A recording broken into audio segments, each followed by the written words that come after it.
জাতীয় স্মৃতিসৌধ বাংলাদেশের স্বাধীনতা যুদ্ধের শহীদদের স্মৃতির উদ্দেশ্যে নিবেদিত একটি স্মারক স্থাপনা। এটি সাভারে অবস্থিত। এর নকশা প্রণয়ন করেছেন স্থপতি সৈয়দ মাইনুল হোসেন। এখানে মুক্তিযুদ্ধে নিহতদের 10টি গণকবর রয়েছে। বিদেশি রাষ্ট্রনায়কগণ সরকারিভাবে বাংলাদেশ সফরে আগমন করলে এই স্মৃতিসৌধের শ্রদ্ধা নিবেদন রাষ্ট্রচারের অন্তর্ভুক্ত। তাই কোনো রাষ্ট্রপ্রধান যদি বাংলাদেশ সফরে আসে সরকারিভাবে, তাহলে তার জন্য স্মৃতিসৌধের শ্রদ্ধা নিবেদন বাধ্যতামূলক। জাতীয় স্মৃতিসৌধ মূলত জাতীয় শহীদদের স্মরণে নির্মিত হয়েছে। এটি সর্বস্তরের জনগণের জন্য উন্মুক্ত। এটি বাংলাদেশের সাভারে অবস্থিত। জাতীয় স্মৃতিসৌধের নির্মাণ কাজ 1978 সালে শুরু হয়ে 1982 সালে শেষ হয়েছে। জাতীয় স্মৃতিসৌধের উচ্চতা 150 ফুট বা 46 মিটার। জাতীয় স্মৃতিসৌধের নকশা ও নির্মাণ করেছেন স্থপতি সৈয়দ মাইনুল হোসেন। জাতীয় স্মৃতিসৌধের ইতিহাস।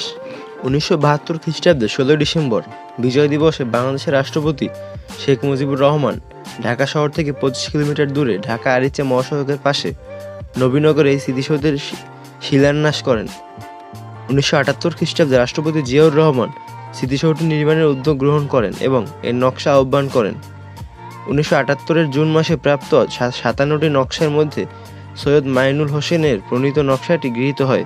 1979 খ্রিস্টাব্দে মূল স্মৃতিসৌধের নির্মাণ কাজ শুরু হয় এবং 1982 খ্রিস্টাব্দের বিজয় দিবসে অল্প পূর্বে এর নির্মাণ কাজ সমাপ্ত হয়। 2002 খ্রিস্টাব্দে গৃহীত প্রকল্প অনুযায়ী এখানে একটি অগ্নিশিখা, সুবিস্তৃত মুরাল এবং একটি গ্রন্থাগার স্থাপনের পরিকল্পনা আছে। বাংলাদেশ সফরকারী বিদেশি রাষ্ট্রপ্রধানগণের নিজ হাতে এখানে স্মারক বৃক্ষরোপণ করে থাকেন। স্মৃতিসৌধের মিনার ব্যতীত প্রকল্পটির মহাপরিকল্পনা ও নৈসর্গিক পরিকল্পনা সহ অন্য সকল নির্মাণ কাজের স্থাপত্য নকশা প্রণয়ন করে বাংলাদেশ সরকারের স্থাপত্য অধিদপ্তর। নির্মাণ কাজের গোড়া